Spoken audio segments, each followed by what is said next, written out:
بسم اللہ الرحمن الرحیم وبہ نستعین سبحانک لا علم لنا الا ما علمتنا انک انت العلیم الحکیم الحمد للہ رب العالمین والصلاة والسلام علی سید المرسلین وعلی آلہ وصحبہ اجمعین ومن تبعہم بإحسان الی یوم الدین اعوذ باللہ من الشیطان الرجیم بسم اللہ الرحمن الرحیم ينزل الملائکۃ بالروح من امرہ علی من یشاء من عبادہ ان انذروا انہ لا الہ الا انا فاتقون۔ 128 آیتوں پر مشتمل مکی صورت سورہ نحل ہے۔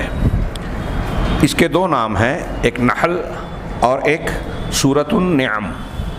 نحل کے کئی معنی ہوتے ہیں، یہ نحلتن کی جمع ہے جس کے معنی ہوں گے شہد کی مکھیاں۔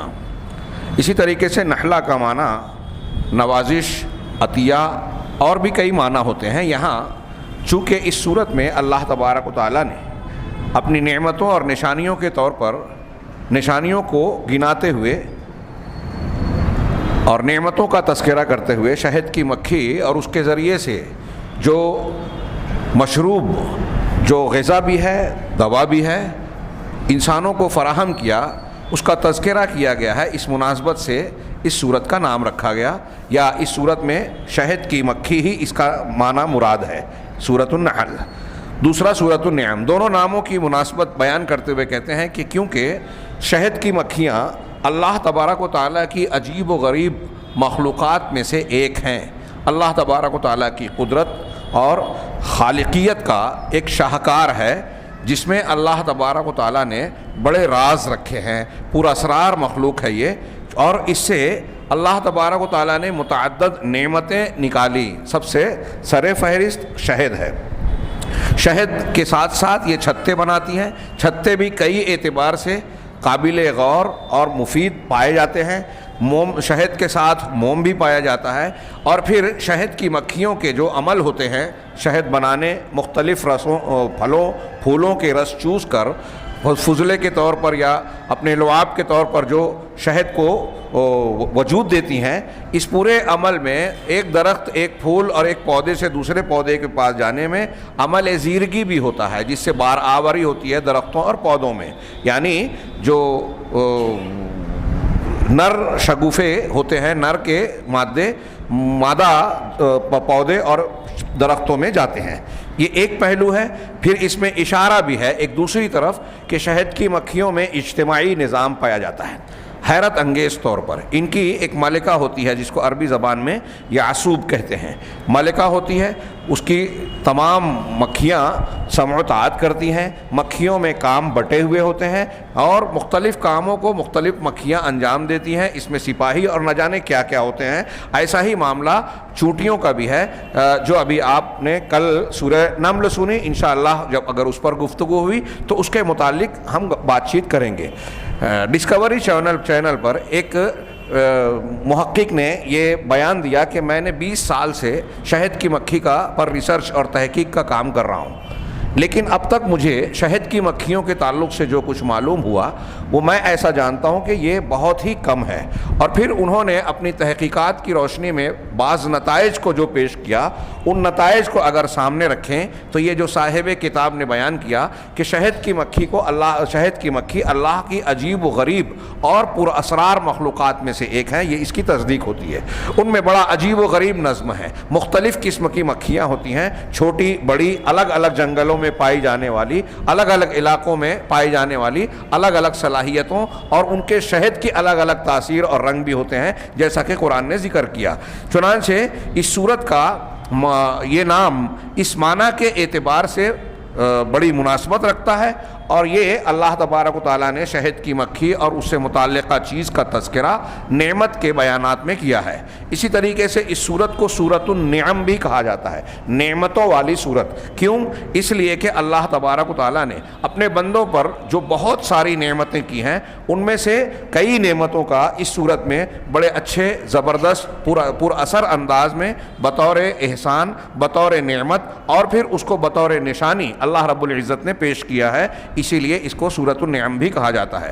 ابتدائے سورت کا انتہائی سورت سے تعلق۔ یہ سورت آیت نمبر 2 میں، پہلی آیت کے بعد دوسری آیت میں جو میں نے پڑھی ہے شروع میں، اس میں اللہ عز و جل نے یہ تذکر یہ نقل کیا کہ اللہ نے اپنے رسولوں کو یہ حکم دیا کہ لوگوں کو ڈرائیں، آگاہ کریں، ہوشیار کریں۔ چنانچہ اللہ نے فرمایا یُنَزِّلُ الْمَلَائِکَةَ بِالرُّوحِ مِنْ أَمْرِهِ، اللہ تعالیٰ اپنے حکم سے وحی کے ساتھ فرشتوں کو نازل کرتا ہے، اتارتا ہے۔ ہاں، یہاں روح سے مراد وحی ہے۔ ہاں، عَلَىٰ مَن يَشَاءُ مِنْ عِبَادِهِ، اپنے بندوں میں سے جس پر چاہتا ہے، یعنی جس کو رسول بناتا ہے اور اس کو منتخب کرتا ہے۔ کیوں بھیجتا ہے؟ أَنْ أَنذِرُوا أَنَّهُ لَا إِلَٰهَ إِلَّا أَنَا فَاتَّقُونِ، کہ تم ہوشیار ہو جاؤ، تاکہ تم ڈراؤ، ہوشیار کرو، ڈراؤ کہ اللہ کے سوا کوئی عبادت کے لائق نہیں ہے، اسی کی باتیں کائنات میں ماننی چاہیے دنیا کی زندگی میں، لہٰذا میرے سوا کوئی معبود برحق نہیں ہے، لہٰذا تم بچو، تقوی اختیار کرو۔ اور پھر یہاں شروع میں انبیاء کو یہ حکم کہ وحی کا نزول اس لیے کیا، اللہ نے شریعتوں کو اس لیے نازل کیا کہ انبیاء کرام لوگوں کو ڈرائیں، ہوشیار کریں۔ اور سورت کے آخر میں، ایک دم آخر میں نہیں، آخر کی آیتوں میں اس انذار اور دعوت و تبلیغ کا طریقہ اور اس کے اصولوں کو انتہائی کم الفاظ میں، انتہائی جامع اور ہماگیر انداز میں پیش کیا۔ اللہ نے آخر میں کہا ادعو الی سبیل ربک بالحکمۃ والموعظۃ الحسنہ۔ ہاں، یہ اس کے مضامین بڑے مہم اور اہم ہیں اور بڑے پھیلے ہوئے ہیں، ہم تفسیر نہیں پڑھ رہے ہیں، ورنہ ایک ایک لفظ اور ایک ایک ترکیب پر اس میں ترکیب سے کئی اصول، ضابطے اور ہدایات نکلتی ہیں۔ اپنے رب کے راستے کی طرف دعوت دیجیے۔ آج بہت سے لوگ دوسرے راستوں کی طرف دعوت دیتے ہیں، اپنے علماء، اپنے امام، فلاں اور فلاں، نفس کی خواہشات، مسلک، رب کے راستے کی طرف دعوت نہیں دیتے۔ رب کے راستے کی طرف دعوت دینے کا طریقہ وہی ہے جو انبیاء نے اختیار کیا۔ تو اپنے رب کے راستے کی طرف دعوت دیجیے۔ کیسے دیجیے؟ بالحکمہ، حکمت کے ذریعے۔ قرآن اور حدیث سے بڑھ کر کوئی حکمت ہے ہی نہیں، دانائی کی بات ہے ہی نہیں، اس لیے قرآن اور حدیث کی دلیلوں اور اس کی ہدایات کا استعمال کرتے ہوئے دعوت دینی چاہیے۔ اور پھر حکمت کے وہ سارے معانی جو دانائی اور دانشمندی کے معنی میں آتے ہیں، دو چیزوں میں ترجیح دینا، حالات و قوائف کا خیال رکھنا، مخاطب کی صلاحیت کا لحاظ رکھنا، سارے دعوت و تبلیغ کے اصول اس میں آتے ہیں کہ آپ جس سے بات کر رہے ہیں اس کی کیا ذہنی صلاحیت ہے، اس کے ارد گرد کے کیا تقاضے ہیں، وہ کون سی زبان سمجھتا ہے، کون سی بات اس کے لیے زیادہ مؤثر ہے، کون سی بات کہنی چاہیے، کون سی نہیں کہنی چاہیے، زبان کیسی استعمال کرنی چاہیے، یہ ساری چیزیں حکمت میں آ گئی۔ والموعظۃ الحسنہ، اور بہترین اور اچھی نصیحت کے ذریعے۔ ہاں، اس کے اور بھی پہلو ہیں، حکمت میں دلیل آ گئی، اور موعظۃ حسنہ میں وہ چیزیں، حکمت میں وہ چیز جس سے آدمی کی فکر، دماغ غور کرے کہ اس میں دلیل ہے، واقعی یہ صحیح ہے، یہ غلط ہے۔ اور موعظت حسنہ میں وہ چیز آئی جس سے انسان کے جذبات کو جھنجھوڑا جائے۔ قرآن اور حدیث کا طریقہ دیکھیے کہ بہت سی دلیلیں دعوت دیتے ہوئے ایسی بیان کی جاتی ہے جسے سن کر، پڑھ کر انسان سوچنے پر مجبور ہو جاتا ہے۔ تو حکمت، یہ ایک دوسرا پہلو بیان کر رہا ہوں ان دونوں کے معنی کا۔ حکمت وہ ہے جو انسان کو سوچنے، غور و فکر اور تدبر کی طرف دعوت دے، آدمی سوچنے پر مجبور ہو اور نتیجے پر پہنچے، صحیح نتیجے پر۔ اور موعظت حسنہ، واعظ و نصیحت، وہ ہے جس سے انسان کے دل اور جذبات جھنجھوڑ جائیں۔ ہاں، جنت اور جہنم کا تذکرہ آپ قرآن میں دیکھیے، دلیلیں بھی دی ہے اللہ نے جس سے آدمی غور کرے، یہ اس پر غور کرو، اس پر سوچو، یہ دیکھو، اس پر تدبر کرو۔ اور پھر جہنم کا تذکرہ، جنت کا بیان، اللہ کی پکڑ اور عذاب کا۔ ابھی آج آپ نے سورہ عنکبوت اور اس سے پہلے سورہ شعراء سنی تھی، اس میں لوگوں کے برے انجام کا تذکرہ کیا ہے کہ کسی پر ہم نے طوفان بھیجا، کسی کو غرقاب کیا، کسی پر چیخ مسلط کی اور کسی کو زمین میں دھسا دیا۔ یہ انجام سن کر آدمی کا دل پسج جائے اور جھنجھوڑ جائے۔ یہ جھنجھوڑنے والی چیزیں موعظت حسنہ میں داخل ہوگی۔ اچھے انداز میں واعظ و نصیحت کیجئے اور اچھے کام کی ترغیب دیجئے۔ اب یہ ان کے لیے ہے، کچھ لوگوں نے کہا کہ خالی دماغ کے لیے حکمت والی بات، اور جو شک شبے میں ہے اس کو واعظ و نصیحت والی بات، اور کوئی شخص اگر انکار اور مخالفت کر رہا ہے تو تیسرا اسٹیپ وجادلہم باللتی ہی احسن، پھر ان سے جھگڑا کیجئے، جدال کیجئے اس طریقے سے جو احسن ہے۔ جدال بالاحسن ہونا چاہیے، جدال نفسانی خواہشات کی بنیاد پر، مسلک کی برتری ثابت کرنے کے لیے، اپنے آپ کو بڑا بتانے کے لیے، جیتنے ہارنے کے لیے نہیں۔ احسن طریقے سے ہو، خوبصورت انداز، اچھا اخلاق کہ آپ کا مقصد حق کو حق ثابت کرنا اور باطل کی تردید ہو اور حق کو اختیار کرنا تاکہ ہمارا اور مخاطب دونوں کا فائدہ ہو. وجادلہم باللتی ہی احسن ان ربک هو اعلم بمن ضل عن سبیلہ، یقیناً تمہارا پروردگار خوب جانتا ہے کہ کون شخص اس کے راستے سے بھٹکا ہوا اور گمراہ ہے. وهو اعلم بالمہتدین، اور وہ ان لوگوں کو بھی جانتا ہے جو راہ یاب ہیں، ہدایت پر ہیں. چنانچہ قرآن کی پہلی اس آیت میں آپ ایک چیز اور بھی دیکھیں گے، اس کے علاوہ ایک دوسرا پہلو بھی اس پہلی آیت کے ساتھ ایک بالکل آخری آیت کو جوڑا کہ پہلی آیت میں کہ فرشتوں کو کے ذریعے سے پیغام دے کر اللہ اپنے منتخب بندوں کے پاس وحی بھیجتا ہے کہ وہ ڈرائیں لوگوں کو. کس بات سے ڈرائیں؟ کہ تم ڈراؤ کہ اللہ کے سوا کوئی معبود نہیں. فاتقون، لہذا لا الہ الا انا فاتقون، مجھ سے ہی ڈرو، میرا ہی تقوی اختیار کرو. یہ پہلی آیت کا آخری ٹکڑا ہے. اور بالکل جو آخری آیت ہے سورۃ النحل کی جو ختم ہوتی ہے کہ اس میں تقوی کا انجام اور نتیجہ بیان کیا ہے. اللہ نے فرمایا ان اللہ مع الذین اتقوا والذین هم محسنون، کہ اللہ ان لوگوں کے ساتھ ہے جو تقوی شعار ہیں، پرہیزگار ہیں. اتقوا، جن لوگوں نے تقوی اختیار کیا، اللہ ان کے ساتھ ہے. والذین هم محسنون، اور وہ جو محسنین ہیں، نیکوکار ہیں، بھلائیاں کرنے والے ہیں. ہاں آگے یہ کہتے ہیں وذالک من اکبر النعم علی الخلق. یہ سورۃ النعم ہے، اللہ تعالیٰ کے انعامات کو بیان کرتی ہے اس میں. اور یہ اللہ تبارک و تعالیٰ کا مخلوق پر سب سے بڑا انعام ہے کہ اللہ تبارک و تعالیٰ کی معیت اور ساتھ مل جائے جب وہ تقوی اختیار کریں گے. اللہ نے گر بتایا کہ سب سے اعلیٰ نعمت سعادت کی بات بندوں کے لیے. ہم کھاتے پیتے ہیں، بہت ساری نعمتوں کا استعمال کر رہے ہیں، لیکن سب سے بڑی نعمت ہم کو اس وقت ملے گی جب ہم متقی بن جائیں گے اور اللہ ہمارے ساتھ ہو جائے گا. تو گویا آغاز کیا کہ شریعت کا نزول، فرشتوں کا نزول اور انبیاء اور رسولوں کی بعثت، اور پھر ان کو دین دے کر تبلیغ کا جو پورا کام سونپا گیا، اس کا مقصد ہے کہ لوگ متقی بنے. اور نتیجہ بتایا گیا کہ اگر تقوی شعار بن جاؤ گے تو اللہ کی معیت ملے گی. المحور الرئیسی للسورہ، اس سورت کا رئیسی محور، مرکزی عنوان اثبات و الوہیت و ربوبیت اللہ بتعداد نعمہ علی خلقہ، اللہ کی اس کی مخلوقات پر نعمتوں کو گنوا کر اللہ کی الوہیت اور ربوبیت کا اثبات کرنا کہ وہی صرف الہ اور عبادت کے لائق ہے اور وہی ہمارا پروردگار ہے. جب سب کچھ دینے والا، پالنے پوسنے والا، ہر ضرورت کو پوری کرنے والا وہی ہے، اسی کے اختیار میں ہے، مالک وہی ہے، آقا وہی ہے، تو عبادت کے لائق بھی وہی ہے، کیونکہ وہی ساری نعمتیں ہم کو دے رہا ہے جس کے ذریعے سے ہم اس دنیا میں اپنی زندگی گزار رہے ہیں. یہ اس کا مرکزی عنوان ہے اور سارے مضامین اس کے گرد میں اس کو ثابت کرتے ہیں، اس سے متعلقہ امور کو بیان کرتے ہیں. مواضیع السورۃ المبارکہ، اس سورہ مبارکہ کے موضوعات. نمبر 1، بیان و نعم اللہ تعالی علی خلقہ فی الدنیا والآخرہ، اللہ تبارک و تعالیٰ کی مخلوق پر نعمتوں کا بیان دنیا میں بھی اور آخرت میں بھی. اللہ تعالیٰ کے نعمتوں کا سلسلہ دنیا میں ختم ہونے والا نہیں ہے، بلکہ اہل ایمان پر تو اصلی نعمتوں کی بارش جنت میں ہوگی جو اللہ تبارک و تعالیٰ کا دار الجزا ہے، دار السلام ہے.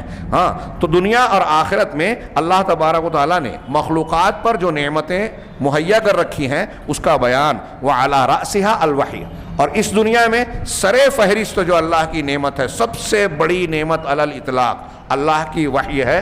جو پیغام اس نے اتارا ہے، ہم اس کی قیمت، اس کی قدر و قیمت جانیں یا نہ جانیں، سب سے قیمتی نعمت یہ قرآن اور اللہ کے نبی صلی اللہ علیہ وسلم پر اترنے والی وحی ہے، دین اور شریعت ہے. لیقابلها الخلق بالقبول والشکر، یہ ان نعمتوں کا تذکرہ یہ کیا کہ جب تم اللہ کی ان نعمتوں سے لطف اندوز ہو رہے ہو، کھانا پینا، ہوا، ان سب کو استعمال کر رہے ہو، تو ان کی مقابلے میں جیسے تم ان کا استعمال کر رہے ہو، وحی الہی کو بھی قبول کرو اور اس نعمت کی قدردانی کرو. تو یہ نعمتیں گنوائی اللہ نے تاکہ اللہ کی اس نعمت کو مخلوق قبول کرے اور اس پر شکر ادا کریں، شکر گزار بنے. نمبر 2، اس صورت کا مضمون ہے تفضیل و تفصیل و بعض ہذہ النعم. بہت ساری نعمتیں ہیں لیکن ان نعمتوں میں سے بعض کو بالتفصیل اس صورت میں بیان کیا گیا. لیشعر ویعلم الخلق ان اللہ قریب منہم، تاکہ مخلوق اس بات کو سمجھ لے، اس کو محسوس کریں اور جان جائیں، یقین کر لیں کہ اللہ تبارک و تعالیٰ ان سے بہت قریب ہے، ان کے ساتھ ساتھ ہے. اللہ کی مدد، اس کا علم، اس کی نعمتیں کہ وہ بندوں کے چھوٹے سے چھوٹے معاملات اور چھوٹی سی چھوٹی ضرورت کا بھی خیال رکھا ہے اور اس نے ساری چیزیں فراہم کر رکھی ہیں. لطیف بھی، اللہ تبارک و تعالیٰ ان کا لطیف ہے، یعنی باریک سے باریک امور کو جاننے والا ہے. ہاں، یبدأہم بالتودد، جو خود سے اپنی طرف سے محبت، نرمی اور شفقت کے معاملے کی شروعات کرتا ہے. ہم دنیا میں کسی سے نرم برتاؤ کرتے ہیں، عام طور سے کوئی اچھائی ہو جائے تو جواب میں. اللہ کو مخلوق سے کوئی چیز نہیں مل رہی ہے، نہ اللہ کو کوئی توقع، امید اور اس کی حاجت ہے، لیکن اللہ بذات خود اپنی طرف سے جو ہے رحم و مروت کا، شفقت و رحمت کا برتاؤ کرتا ہے. یہ جو مضمون انہوں نے بیان کیا یہ ایک دو آیتوں میں نہیں ہے. آیت نمبر 4 سے لے کر آیت نمبر 16 تک اور آیت نمبر 65 سے لے کر آیت نمبر 72 تک اور آیت نمبر 78 سے لے کر آیت نمبر 81 تک آپ ان آیتوں میں دیکھیے کہ اللہ تعالیٰ نے کس طریقے سے اپنی نعمتوں کا ذکر کیا. اس میں وَإِنَّ لَكُمْ فِي الْأَنْعَامِ لَعِبْرَةً، جانوروں کا جو ہمارے کام آتے ہیں، کیا کیا کام آتے ہیں اس کا ذکر کیا. ان کے چمڑوں سے کیا بنتا ہے، ان سے کیسے کیسے استعمال کرتے ہیں، ان سے جو دودھ ملتا ہے، گوبر یعنی لید اور خون کے درمیان اللہ تعالیٰ کس طریقے سے ہمارے پینے کے لیے اور غذائیت سے بھرپور ایک مشروب اور غذا دودھ کو پیدا کرتا ہے، اس کا تذکرہ بین فرث و دم سائغا للشاربین، سورہ نحل میں کہا. ہاں، دودھ کا تذکرہ کیا، پھلوں کا ذکر کیا، رزق دیا، اور بیویاں جوڑے بنائے، مرد کو عورت اور عورت کو مرد، پھر ان کے ملاپ سے شادی بیاہ کے بعد اولاد، پوتے بیٹے، پوتے پوتیاں، نواسے ناتیاں، ان کا تذکرہ کیا. ایسے اور بھی نعمتوں کا ذکر کیا. ان کے بیچ میں اللہ تبارک و تعالیٰ نے وحی الہی کا، اسلام اور دین کا بھی ذکر کیا. نمبر 3 بیان علت عدم ایمان الذین لا یؤمنون بالآخرہ. اس صورت میں یہ بھی بیان کیا گیا کہ جو لوگ آخرت پر ایمان نہیں رکھتے ان کے ایمان نہ لانے کی وجہ کیا ہے. ہاں، آیت نمبر 22 میں بتایا الہکم الہ واحد فالذین لا یؤمنون بالآخرہ قلوبہم منکرہ وہم مستکبرون. یہ آخری میں دو وجہ بتائی کہ جو لوگ آخرت میں اللہ کے سوا کوئی معبود برحق نہیں ہے اور جو لوگ آخرت پر ایمان نہیں رکھتے ان کے قلوب، ان کے دل منکر ہیں، انکار کرنے والے، اور وہ لوگ مستکبر ہیں، گھمنڈ اور تکبر کرنے والے، عقل باز ہیں. تو دو وجہ ہے ان کے نہ ماننے کی، ایک جحود، انکار، اور دوسرا استکبار یعنی عقل اور گھمنڈ. یہ آدمی میں جب بھی یہ دو چیزوں میں سے کوئی ایک یا دونوں ہوگی تو اس کے اندر سرکشی ہوگی، حق کے انکار کرنے کی بات ہوگی. اور جو بھی حق کا انکار کرتا ہے دلیل آ جانے کے بعد، حقیقت میں اس کے اندر استکبار اور جحود ہے.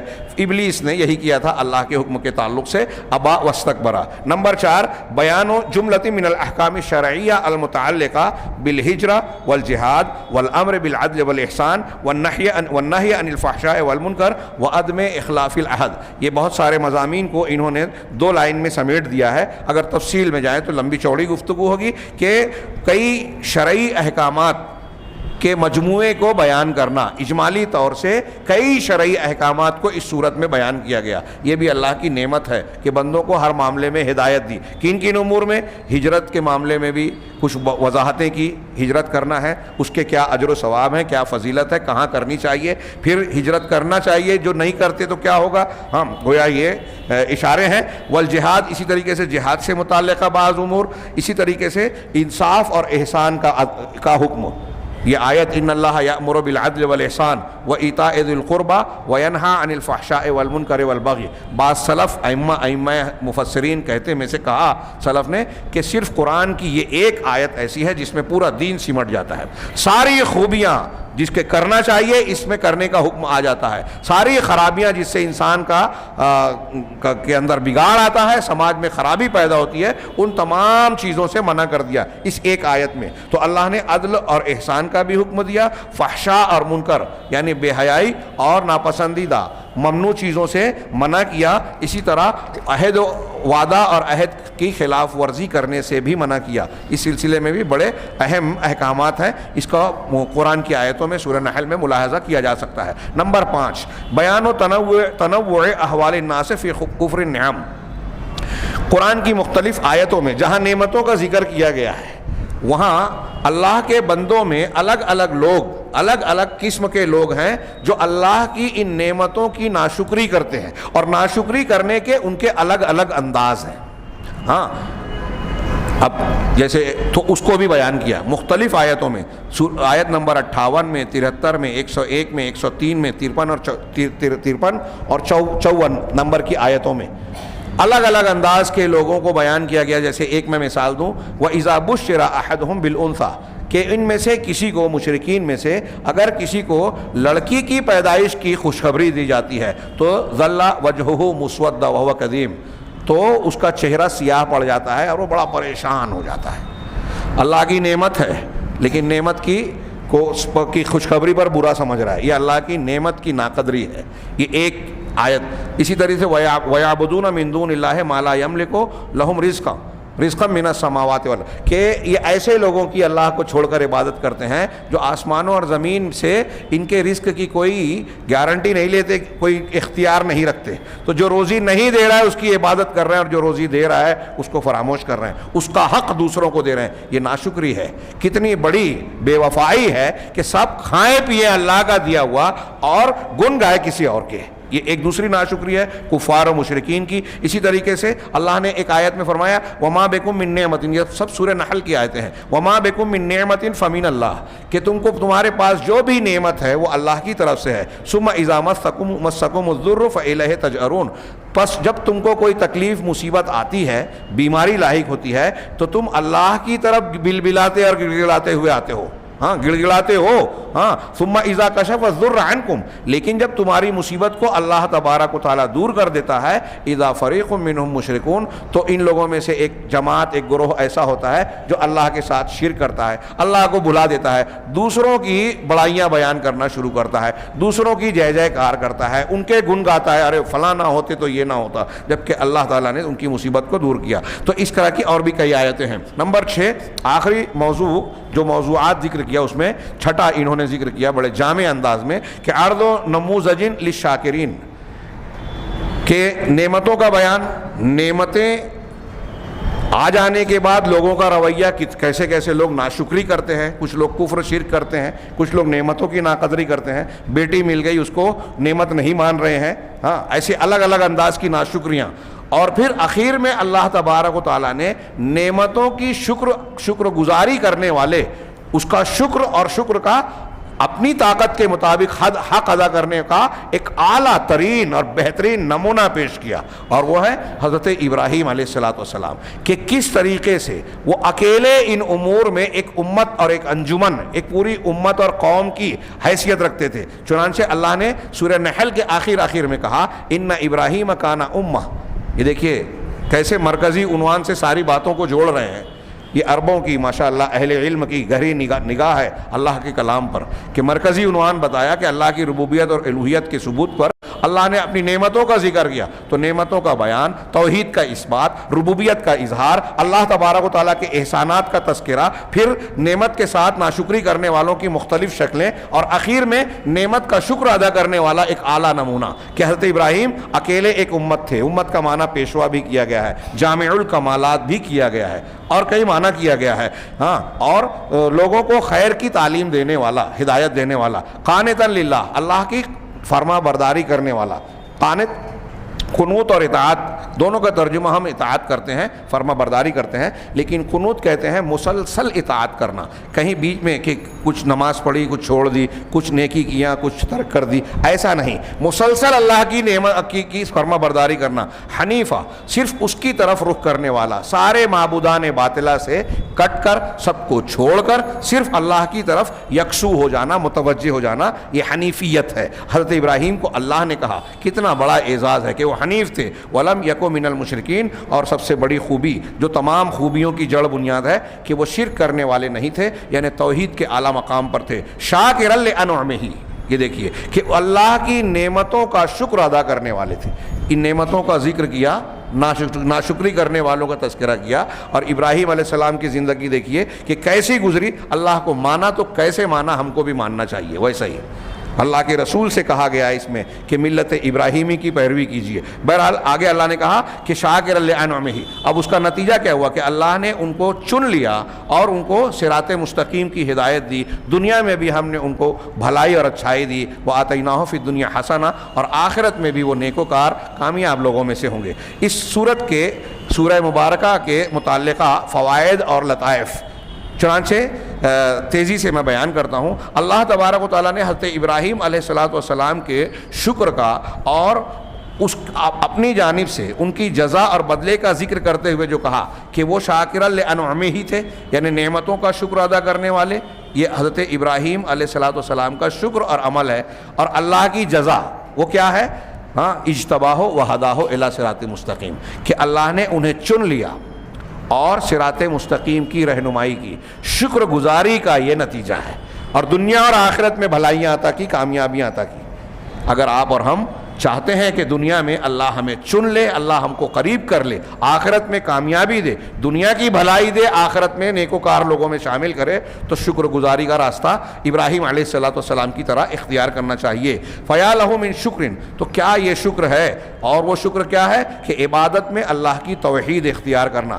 شکر کا سب سے بڑا نشان یہ ہے کہ ہم اللہ کی نعمتوں کو اللہ یہ جانے کہ اللہ ہی نے دیا ہے، اور پھر اللہ کے سامنے ہی ہر وقت جھکے رہیں، اس کی فرما برداری کریں، یہی تو توحید ہے۔ وَيَا لَهُ مِن جَزَائِن، اور کیسے یہ شکر کیسا عجیب و غریب ہے، کتنا شاندار ہے، اور کتنی شاندار جزا ہے کہ اللہ نے اس کے بدلے میں ان کو دوسرے بندوں کے مقابلے میں چن کر اعلیٰ مقام دے دیا، اور ان کو اعلیٰ ہدایت سے جس میں کوئی گمراہی کا پہلو نہ ہو، یہ اس نعمت سے نواز دیا۔ نمبر 2، اللہ تبارک و تعالیٰ نے اس آیت میں، اس قرآن کے سورت میں، ان اللہ یأمر بالعدل والاحسان، عدل کا حکم دینے کے بعد احسان کا ذکر کیا۔ یہ ایک مقررہ قاعدہ ہے جو قرآن میں کثرت کے ساتھ بار بار دہرایا گیا ہے کہ آپ لوگوں کو صرف ان کا حق نہ دیں، اگر حق دیتے ہیں تو یہ انصاف ہے، حق سے بڑھا کر اچھے اخلاق کا مظاہرہ کرتے ہوئے اور زیادہ دیتے ہیں تو یہ احسان ہے۔ ایک احسان اللہ کے ساتھ ہے جو عبادات میں ہوتا ہے کہ تم اس طرح عبادت کرو جیسے اللہ کو دیکھ رہے ہو، نہیں تو کم سے کم یہ کہ اللہ تمہیں دیکھ رہا ہے، روزے کی حالت میں ہو، نماز کی حالت میں، جو بھی عبادت کر رہے ہو۔ اور دوسرا احسان وہ ہے جو بندوں کے ساتھ ہوتا ہے، اس کے درجات ہیں، والدین کے ساتھ احسان، حسن سلوک، رشتہ داروں کے ساتھ، دوسرے عام انسانوں کے ساتھ، جانوروں کے ساتھ بھی احسان، یہاں تک کہ ذبح کرنا ہے تو ذبح کرنے کے لیے بھی احسان۔ ان اللہ کتب الاحسان علی کل شیء، اللہ نے ہر چیز پر احسان کو لکھا ہے۔ نمبر 3، لما کان الناس متفاوتین فی الارزاق والعطاءات فی الدنیا، جب دنیا میں ہم دیکھتے ہیں کہ لوگوں کو رزق سب کو اللہ دے رہا ہے، لیکن جو روزیاں دی گئی ہیں، نوازشیں کی گئی ہیں، وہ اس میں لوگ متفاوت ہیں، الگ الگ درجات کے ہیں، کوئی امیر ہے، کوئی غریب ہے، کوئی بہت امیر ہے، کوئی درمیانی ہے، کوئی بہت غریب ہے، تو متفاوت ہیں۔ اور تمام رزق میں، رزق سے مراد صرف کھانے پینے کی چیز نہیں، جو نعمتیں ملی ہیں، ہم دیکھتے ہیں کہ انسانوں کے درجات الگ الگ ہیں، متفاوت ہیں۔ تو اللہ تبارک و تعالیٰ نے امر اللہ بالشکر لمن وسع لہ، جس کو وسعت اور کشادگی دی ہے اللہ نے، دولت، روزی اور دوسری نعمتوں کی فراوانی دی ہے، ان کے لیے اللہ نے حکم دیا ہے کہ وہ اللہ کا شکر ادا کریں۔ اور جن پر تنگی کی گئی ہے، نعمتوں کی تنگی ہے، ضروریات میں بھی کمی ہو رہی ہے، تو ان کو اللہ نے حکم دیا ہے اس آیت میں کہ وہ صبر سے کام لیں، ایک حالت میں شکر، ایک حالت میں صبر۔ وَوَعَدَهُ بِأَن يَرْزُقَهُ طِيبَ النَّفْسِ، اور اللہ نے وعدہ کیا ہے کہ جو شخص اس نعمت سے بہرہ ور ہوگا صبر اور شکر سے، تو اس کو طیب نفس، یعنی اچھی زندگی ملے گی، سکون ملے گا۔ سکون کی تلاش میں آج کیا کیا لوگ کر رہے ہیں، میڈیکل کی کیسی کیسی دوائیں اور کیسی کیسی گولیاں، یہاں تک کہ بعض لوگ نشہ استعمال کرتے ہیں، کوئی موسیقی سنتا ہے۔ یہ انسان کے اطمینان، سکون اور قلب کے سکون کو اور زیادہ غارت کرنے والی چیزیں ہیں۔ یہ دل میں نفاق اور برائیاں پیدا کرتی ہیں، جو آدمی سوچتا ہے کہ دھوم دھام کریں گے تو غم بھول جائیں گے، نہیں، غم کو بھلانے یا ختم کرنے کی ایک تدبیر سورہ حجر میں کل ہم نے پڑھی کہ اللہ کی تسبیح بیان کی جائے، نمازی بنا جائے۔ اور یہاں اس صورت میں کہا گیا کہ من عمل صالحا من ذکر او انثی، یہ بڑی مشہور آیت ہے کہ جو بھی مرد یا عورت نیک عمل کرے گا، صالح عمل کی تعریف ہم جانتے ہیں رسول کی سنت کے مطابق حسن نیت، اخلاص نیت کے ساتھ ہو. تو جو بھی نیک عمل کرے گا وہ مرد ہو یا عورت ہو، وہو مؤمن، اس حالت میں کہ وہ ایمان والا ہو، فَلَنُحْيِيَنَّهُ حَيَاةً طَيِّبَةً، یہ قرآن میں اللہ کا وعدہ ہے، تو ہم اس کو خوشگوار زندگی دیں گے. اب وہ جھوپڑے میں رہنے والا غریب، وہ بڑی پیاری بات کہی ہے، ایک پوری تقریر کی جا سکتی ہے کہ اگر ایک غریب آدمی ہے وہ صبر کر رہا ہے، ایک امیر آدمی ہے وہ اللہ کی نعمتوں کی داد عیش دے رہا ہے، یعنی بہت ساری نعمتوں میں اس کو ساری فراوانی حاصل ہے، وہ شکر کر رہا ہے، تو ایک بادشاہ تخت شاہی پر بیٹھا ہو اور ایک غریب جھوپڑے میں تنگی کو گزران اختیار کر رہا ہو، اگر اللہ تبارک و تعالیٰ کی نعمتوں کو جیسا بھی ملا ہے اس کے ساتھ میں ایمان کے ساتھ عمل صالح کر رہے ہیں، تو اللہ ان کو حیات طیبہ دے گا، جھوپڑے میں بھی اس کو سکون کی زندگی ملے گی، مصیبتوں، پریشانیوں، آفتوں، خوف، بھوک سے وہ محفوظ رہے گا. یہ آج جو مہاماری ہے کورونا وائرس کی اور دوسری جتنے بھی بھوک، بے روزگاری، پریشانی، مہنگائی، جو پریشانیاں ہیں، ان پریشانیوں میں اگر ہم چاہتے ہیں کہ اللہ ہمیں سکون کی زندگی، حیات طیبہ، خوشگوار زندگی عطا کرے، تو عمل صالح اور ایمان یہ نسخہ ہے بنیادی.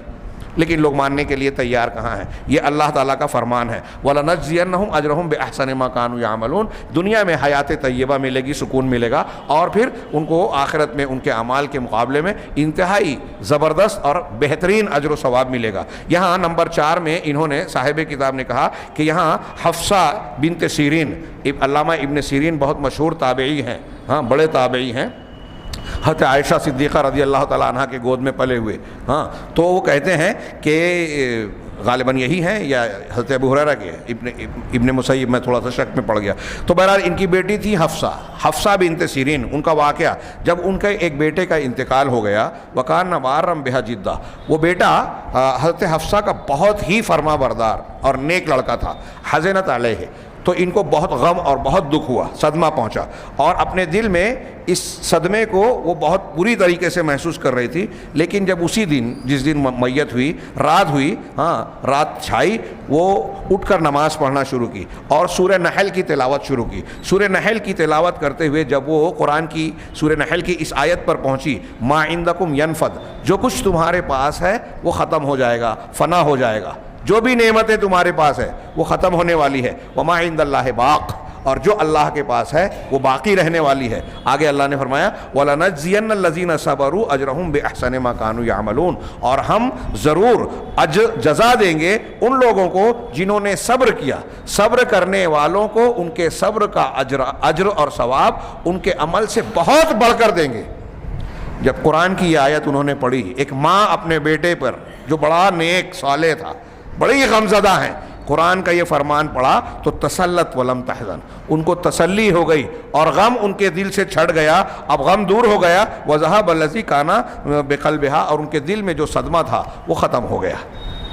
قرآن کا فرمان، یہ اللہ تبارک و تعالیٰ نے صبر کی تعلیم دی کہ اگر آپ کو کوئی نعمت دی گئی ہے، چھین گئی، یا کسی نعمت سے آپ محروم ہیں اور اللہ کے فیصلے پر آپ صبر کرتے ہیں. صبر کا مطلب ہوتا ہے کہ آپ اللہ کے فیصلے پر شکوہ شکایت اور اعتراض نہ کریں. نمبر 4، اللہ تعالیٰ نے شہد کی مکھی کو خطاب کر کے اس صورت میں کہا کہ ہم نے کہا کہ وَأَوْحَيْنَا إِلَى النَّحْلَةِ أَنِ اتَّخِذِي مِنَ الْجِبَالِ بُيُوتًا، تو اللہ نے کہا کہ پہاڑوں میں اختیار کرو، اتخذی، گھر بناؤ، ہاں کلی اور پھلوں پھولوں سے رس چوسو، کھاؤ پیو، کھاؤ، اسلکی، اور اپنے وسلکی سبل ربک ذللا، ہاں اور اللہ کے آسان راستوں پر چلو، یعنی جو رہنمائی کر دی. اس سے شروع میں کہا کہ ہم نے، آگے آیت آ رہی ہے وہاں پڑھ لیں گے، ہاں اس میں اللہ نے شہد کی مکھیوں کو مختلف حکم دیا. فلما نفذت الاوامر، جب شہد کی مکھی نے اللہ کے دیے ہوئے حکم کو نافذ کر دیا، یعنی جو اللہ نے کہا وہی کرتی ہے، کائنات کی انسان اور جن کے علاوہ ہر مخلوق وہی کام کرتی ہے جس کا اللہ نے حکم دیا. تو جب شہد کی مکھی نے اللہ کے حکم کو نافذ کیا، کام کیا، اخرج اللہ من بطونها علاس، بڑی پیاری بات انہوں نے نکالی کہ اللہ نے اس کے پیٹ سے، شہد کی مکھی کے پیٹ سے شہد نکالا. ہاں اس کو ایسا بابرکت بنا دیا. وَهُنَا تَوْجِيهٌ مِّنَ اللَّهِ لِعِبَادِهِ, اس میں اللہ کی جانب سے اپنے بندوں کو ایک توجیہ ہے, اشارہ ہے, رہنمائی ہے. وہ کیا ہے؟ أَن يَتَّبِعُوا أَوَامِرَهُ وَيُنَفِّذُوهَا, کہ یہ بندے ہم کو اور آپ کو بھی اللہ نے گویا اشارہ کیا کہ دیکھو اللہ کے احکامات کی اتباع کرو اور اس کو اپنی زندگی میں نافذ کرو. حتیٰ یخرج للمجتمع الخیر النافع, یہاں تک کہ تمہارے اندر سے, تمہاری شخصیت سے سماج اور معاشرے کے لیے خیر اور برکت نکلے گی, ایسی خیر جو پورے سماج کو فائدہ پہنچائے گا. اگر ہم دوسروں کے لیے, سماج اور معاشرے کے لیے, قوم و ملت کے لیے مفید بننا چاہتے ہیں تو اللہ کے دین کے احکامات کی پیروی کریں, اپنی زندگی میں نافذ کریں. کیا ہم تیار ہیں؟ ہم لوگ کچھ روایتی کاموں کو کرنے کے بعد ہم تو یہ دیکھ رہے ہیں کہ لوگ آج قرآن سنتے ہیں, تراویح میں سن رہے ہیں, تلاوت کر رہے ہیں, لیکن اس کے موٹے موٹے چھوٹے چھوٹے وہ احکامات جس کو ہر کس و ناکس ہر عالم جاہل بھی جانتا ہے, اس کو بھی اپنے عمل میں شامل کرنے کے لیے ان کے دل میں اللہ کا ڈر نہیں آتا, خیال نہیں آتا کہ ہم اپنے آپ کو بدلیں. تو ظاہر سی بات ہے کہ یہ برکات اور خیرات نہیں آئیں گی. ہمیں اللہ سے نہیں, اپنے آپ سے شکوہ کرنا چاہیے. نمبر 5, 2 اور ہیں, آخری 2 میں سے ایک انہوں نے کہا, اللہ تعالیٰ نے اس سورے میں کہا ہے وَأَوْحَىٰ رَبُّكَ إِلَى النَّحْلِ, اللہ نے شہد کی مکھیوں کی طرف یہ وحی کی. یہاں وحی کا مطلب ہے الہام کرنا, دل میں بات ڈال دینا, جو اللہ تعالیٰ نے ساری مخلوق کو ڈالی ہے دلوں میں, کہ بکری کا بچہ پیدا ہوتا ہے, کچھ ہی گھنٹوں میں وہ جو ہے وہ اپنی ضرورت کے کام کرنے لگتا ہے, تھن پر منہ لگتے ہی وہ دودھ چوسنے لگتا ہے. ہاں ایسے ہی مچھلی کا بچہ تیرنے لگتا ہے. یہ گویا زندگی کی راہوں کو ہر مخلوق کے دلوں میں ڈال دیا. اسی کو اللہ تعبیر کر رہا ہے کہ ہم نے شہد کی مکھی کی طرف وحی کی. مرزا غلام احمد قادیانی جیسے گمراہ لوگوں نے اس سے دھوکہ دینے کی کوشش کی کہ دیکھو میں بھی, اللہ نے میری طرف وحی کی ہے, اگر میں بولتا ہوں تو مجھ کو لوگ کفر کا فتویٰ دے رہے ہیں. ہاں اللہ تو قرآن میں کہہ رہا ہے کہ شہد کی مکھی کی طرف بھی وحی کی, تو شہد کی مکھی نبی تھی, نبی ہے کیا؟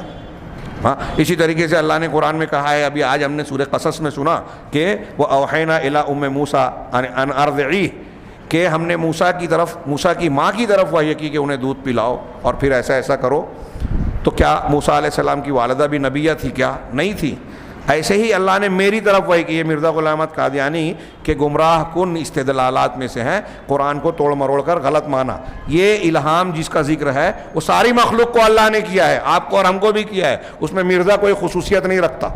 ہاں بلی کے بچے کو بھی کیا ہے, بکری کے بچے کو بھی کیا ہے, مچھلیوں کو بھی کیا ہے, پرندوں کو بھی کیا ہے, اور یہاں شہد کی مکھی کو کیا کہ ہم نے شہد کی مکھی کے دل میں یہ بات ڈال دی, اس کو یہ صلاحیت, استعداد اور صلاحیت دے دی. کیا؟ ان اتخذی من الجبال بیوتا, کہ تو پہاڑوں میں اپنا گھر بنا, گھر جس کو ہم چھتا کہتے ہیں, چھتا, اپنا گھر بنا. ومن الشجر, اور درختوں میں, ومما یعرشون, اور لوگ جو چھپر بناتے ہیں. اب یہ چھپر چھت کہیے یا پھر وہ جو بیلیں لگا کر چھپر بنائے جاتے ہیں, تو جو چھپر بناتے ہیں ان میں تم شہد کی مکھی بناؤ. اس آیت کو پیش کر کے یہاں صاحب کتاب نے علامہ ابن قیم کے حوالے سے بڑی پیاری بات کہی کہ تأمل کمال اطاعتہا, کہ آپ اللہ کے اس وحی اور حکم کو میں کے سلسلے میں شہد کی مکھی نے کتنا زبردست سمع اطاعت کی, اللہ کی بات مانی, اس کی کمال اطاعت, کمال فرما برداری پر غور کرو, اور اپنے پروردگار کے حکم کی تعمیل اس نے کتنے اعلیٰ انداز میں, زبردست انداز میں کی ہے, اس کو دیکھو. فلا یری النحل فی بیت غیر ہذہ الثلاثہ. جب میں نے یہ پڑھا تو سوچنے لگا, لیکن یقین بھی کر رہا ہوں کہ شہد کی مکھیوں کا چھتا جب بھی ہم ان کا گھر دیکھیں گے تو ان 3 چیزوں کے علاوہ کہیں نہیں دیکھیں گے. انہی 3 چیزوں پر وہ اپنا چھتا بناتی ہیں, نمبر 1.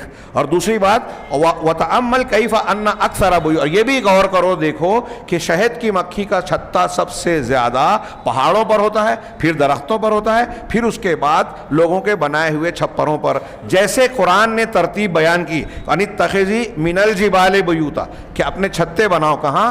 پہاڑوں پر, پھر درختوں پر, پھر ومما یعرشون, جو لوگ چھپر بناتے ہیں اس پر. تو سب سے پہلے پہاڑ کا ذکر کیا, تو شہد کی مکھیاں, سب سے زیادہ چھتا شہد کی مکھیوں کا پہاڑوں پہ پایا جاتا ہے, اور درختوں میں, درختوں پر پایا جاتا ہے.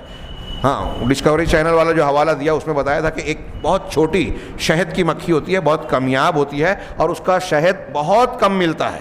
اس لیے وجہ یہ ہے کہ وہ درختوں کے تنوں کے خول میں شہد کی مکھی بناتی ہے, اور اس کو معلوم کرنے کا, اس کے چھتے کے پتہ لگانے کا صرف یہی ایک طریقہ ہے کہ ان کے آنے جانے پر نظر رکھی جائے. ہاں، ورنہ زیادہ تر انسانوں کو خبر ہی نہیں ہوتی اور وہ شہد ضائع ہو جاتا ہے یا کچھ جانور اس کو استعمال کر لیتے ہیں. ان کو جاننے والے ان کا تعاقب کرتے ہیں، تو جس درخت کے تنے میں یا تنے میں داخل ہوتا دیکھتے ہیں خول میں، وہاں جاتے ہیں تو ان کو وہ شہد نصیب ہوتا ہے. وہ بڑا قیمتی، بڑا مفید شہد ہوتا ہے اور الگ الگ رنگوں کے شہد ہوتے ہیں جیسا کہ قرآن نے کہا. تو جس ترتیب سے قرآن نے ذکر کیا یہاں یہ بتا رہے ہیں، اسی ترتیب سے کثرت اور قلت کے اعتبار سے شہد کے چھتے پائے جاتے ہیں. آخری فائدہ جو انہوں نے ذکر کیا، وَإِن تَعُدُّوا نِعْمَةَ اللَّهِ لَا تُحْصُوهَا. یہ جو جملہ ہے یہ سورہ ابراہیم میں بھی ہے، سورہ نحل میں بھی ہے، لیکن اس جملے کے بعد سورہ نحل میں اگلا جملہ دوسرا ہے، سورہ ابراہیم میں اگلا جملہ دوسرا ہے. اسی نقطے کو علامہ انہوں نے یہاں بیان کیا ہے. کہہ رہے ہیں کہ وَإِن تَعُدُّوا نِعْمَةَ اللَّهِ لَا تُحْصُوهَا إِنَّ اللَّهَ لَغَفُورٌ رَحِيمٌ. یہ سورہ نحل کی آیت ہے کہ اگر تم اللہ کی نعمتوں کو گننا چاہو تو اس کو شمار نہیں کر سکتے. آگے والا جملہ ہے کہ یقیناً اللہ بڑا بخشنے والا، نہایت رحم کرنے والا ہے، غفور رحیم. اللہ کی نعمتوں کو تم گن نہیں سکتے، اللہ بڑا معاف کرنے والا، رحمت والا ہے. یہ جملہ ہوا سورہ نحل میں. سورہ ابراہیم میں ہے کہ وَإِن تَعُدُّوا نِعْمَةَ اللَّهِ لَا تُحْصُوهَا. اگر اللہ کی نعمتوں کو شمار کرنا چاہو تو گن نہیں سکتے. إِنَّ الْإِنسَانَ لَظَلُومٌ كَفَّارٌ. یہاں دوسرا جملہ کیا ہے کہ یقیناً انسان بڑا ظالم اور بڑا ناشکرہ ہے. کفار کا ترجمہ ناشکرہ، ناقدرہ، نعمت کی ناقدری اور ناشکری کرنے والا، کفر کرنے والا بھی کر سکتے ہیں. تو اب پہلے والے جملے میں اللہ کا ذکر دوسرے، تو انہوں نے کہا کہ جو سورہ نحل میں کہا گیا کہ تم اللہ کی نعمتوں کو گن نہیں سکتے، اللہ غفور رحیم ہے، یہ اللہ کا معاملہ بندوں کے ساتھ ہے کہ اللہ ہمارے ساتھ غفران، بخشش اور رحمت کا برتاؤ کر کے بے شمار نعمتیں دے رہا ہے. اور اس بے شمار نعمتیں ملنے کے بعد انسان کیا کر رہا ہے، یہ سورہ ابراہیم میں ذکر ہے کہ اگر تم اللہ کی نعمتوں کو گننا چاہو تو شمار نہیں کر سکتے، لیکن انسان بڑا ظالم اور بڑا ناشکرہ ہے.